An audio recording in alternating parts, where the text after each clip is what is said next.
Welcome to the next session, 21-day Spring Equinox Challenge. Today we will be practicing to bring emphasis and awareness about the size of the body. As well, I will introduce one exercise that help you to work on stabilization on your hip and the core strength. So we will start in standing position, feet hip distance. Just bring your arms beside your hips, palms facing, frontal plane, rolling the shoulders backward, maybe squeezing the shoulder blades a little bit. Just keep the sternum, this big bone in the front of the chest, slightly lifted. Engage your abdomen muscles, engage your glutes to just stabilize your pelvis to maintain this ideal posture. And take a couple of long exhales.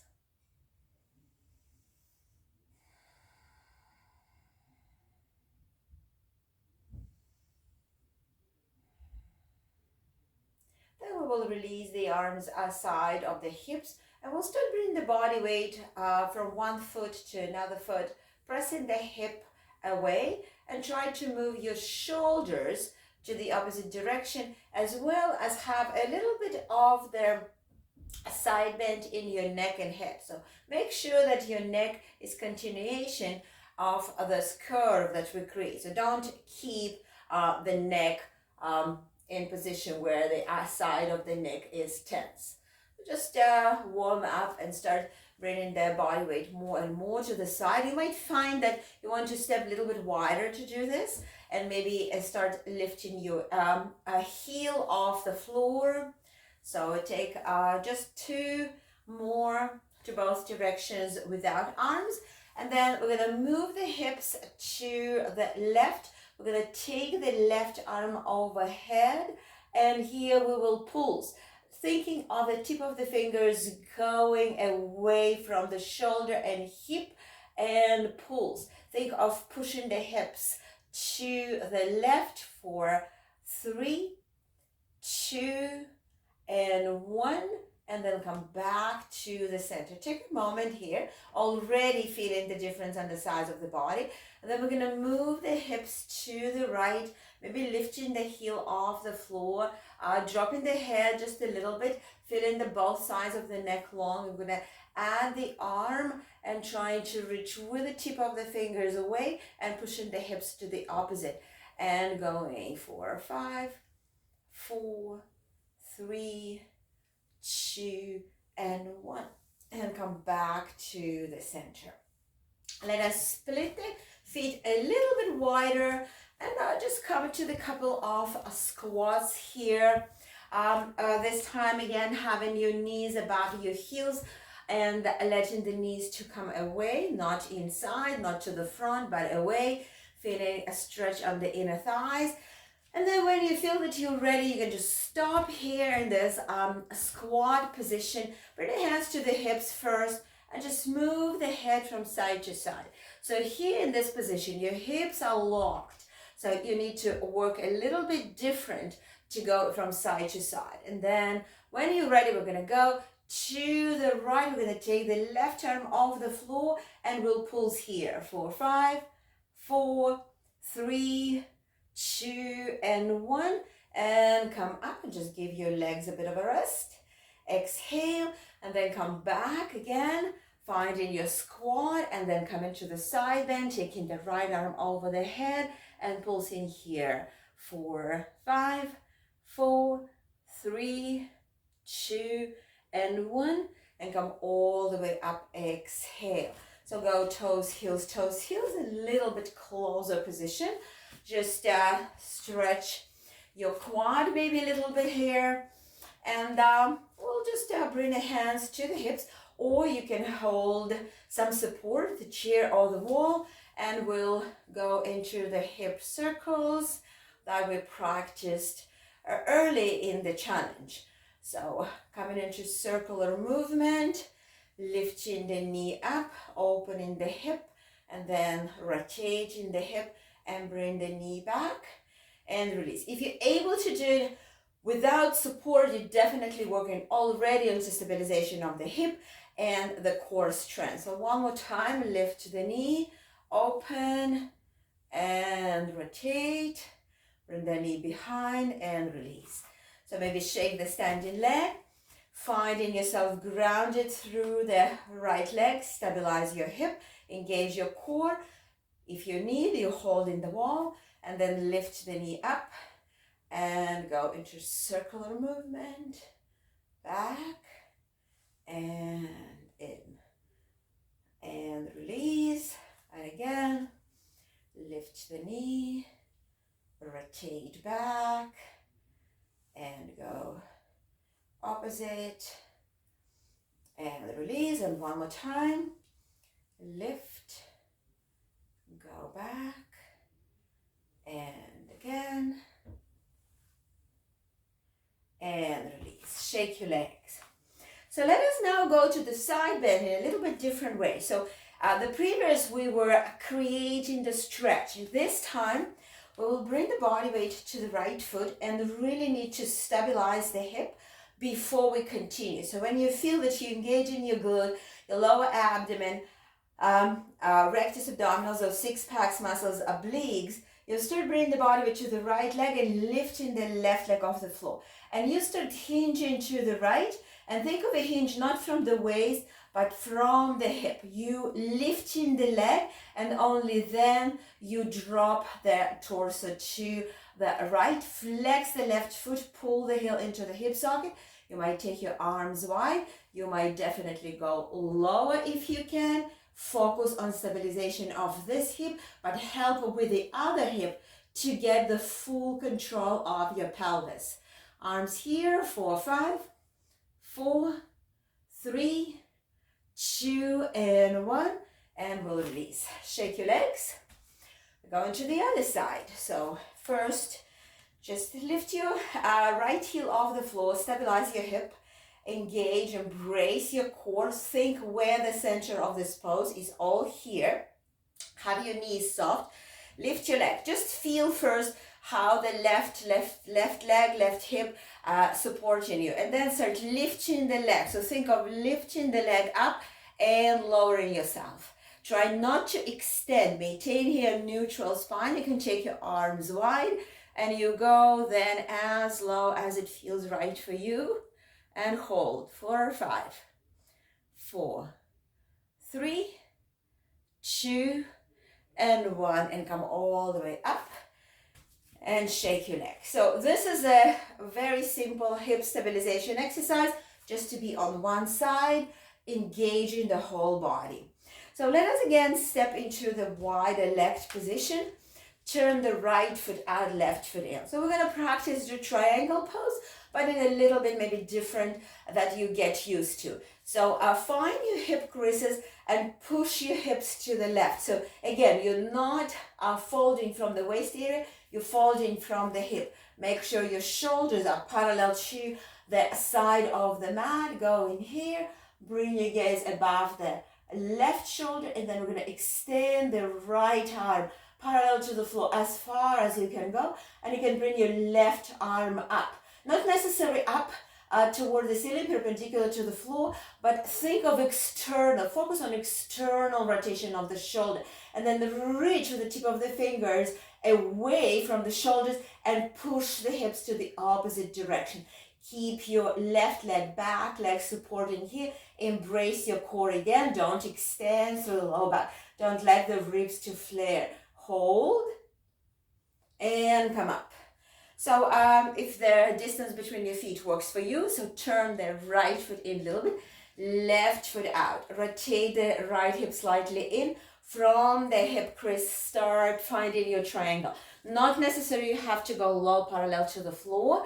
And when you're ready, you will first take your left arm parallel to the floor, and then the right arm somewhere back, but focus on external rotation of the shoulder rather than holding the arm up. And start reaching up and away, pressing the right hip opposite direction. Holding here, 4, 5, 4, 3, 2, and 1. Come all the way up, and let us Again, come into the wide-legged position, as wide as it feels right for you.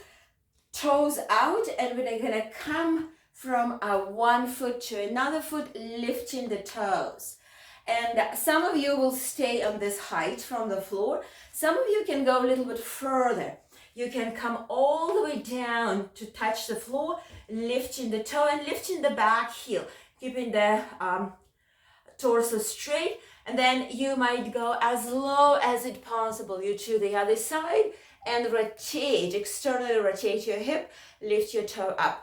Go maybe 3-5 times from side to side, if it's available for you to go this low. If not, just continue to be high and transfer the weight from one foot to another. And then as you return to bring the body weight to the left foot, let us just come to the center. You can have your hands on the floor, lift your hips up, turn the toes in, elongate through the spine, and then just from the hips, hinge forward, very passive fold, stretch a bit the hamstring, stretch a bit the back of the body, take exhale, and then slowly come up into the standing position, exhale. And here our main exercise today. So I'm going to show you the two variations. One is with a support, a wall, or you can have a chair. So you're coming with your hips facing the wall in front of you, or the chair exactly perpendicular to the floor. And then you come into the distance when you're just touching the floor with the tip of the fingers, and your torso is perpendicular to the floor. So you're not standing this way. You're standing here, the distance of your arm. You might even start with the two hands touching the floor. And then from here, you will lift the left foot off the floor. And then you start going a little bit away and lifting the leg, and a little bit away and lifting the leg. So you will be able to come into position where the tip of the fingers touching the wall, and you have a straight elbows, ideally head between the arms. You have your hips square and left, we're gonna have a standing right leg first, and having your left foot flexed and pointed down toward the floor. So the key here that your hips are square to the front, have your standing knee a little bit soft, so not a locked knee. And then let us have a right hand on the wall and rotate yourself, turning your hip out. Now your left toe looking to the left, and then return back. And try to do it 5 times. Opening, have support of the wall, take your arm up, and then return back. So feel how you're opening your hips, your pelvis becomes parallel to the left. If it's possible, you're taking the arm up. If it's too much, you can support yourself and come back. And one more time. Open and come back. Let us rest. So just stay where you found the position for your feet. Rest a bit. We're going to do it for the left. So leaning forward, having the hands on the wall, and lifting the right leg off the floor, flex foot. Try to keep your hips square. So we have a tendency to right away to start with some rotation. So keep pressing the right hip down. So you're feeling that the heel pointed up toward the ceiling, and let's open that to the right. Arm can go up and come back. You can touch the wall with your 2 hands. And again, open, toes up, and close. And open, and close. And one more time, open, and close. And last time, and open, and close, and release. Okay, shake your legs again, be on this distance from the wall. And again, bring the body weight to the right foot. Bring the hands to the floor, lift your legs, start with the hips parallel to the floor, and this time we will try to rotate to the right. Your hips, so I want you to emphasize, your hips will stay facing the floor. So they're parallel to the floor, and rotation happening just in the shoulders as usually is happening. And your hips here, locked position. And release. And again, rotate, hold, and release. And rotate, hold, and release. And one more time, rotate, hold, and release. And we'll change and do it for the other leg. So bring the body weight to the left foot, bring the hands on the floor, lifting the right foot. So make sure you're not open. You're here with a parallel to the floor, have a right hand on the floor, and try to rotate and release. And rotate and release. Keep this heel behind on the same height. And rotate and release. And one more time. And rotate and release and rest. So for most of you, that will be the modification that you're practicing and want to master. But some might feel a very stable, very strong core that you want to do the full range. So full range is the same movement without touching the wall. So we can try it here. So bring the body weight to the right foot, lift your left leg off the floor, and then start rotating, reaching the arms up and down. You might keep your gaze on the floor for holding the balance. And return back, hips are parallel, and then start rotating. It's really hard to hold the balance here without support, so engage the core more. Find where you are. The arms can go up or have the right hand on your lower back, left arm down, and rotate back and release. So let us go to the other side. Bring the body weight to the right foot and come up, left foot, and come down. And here you will start opening yourself, holding, hips above the heel, and return back. Square the hips, and before you take your arms, just think of locking your hips here and rotate the shoulders. And take one arm up or have a left hand on the lower back. Hold and release. So that was a bit of a challenge today. So I hope you enjoyed that, and have a good day and see you next time.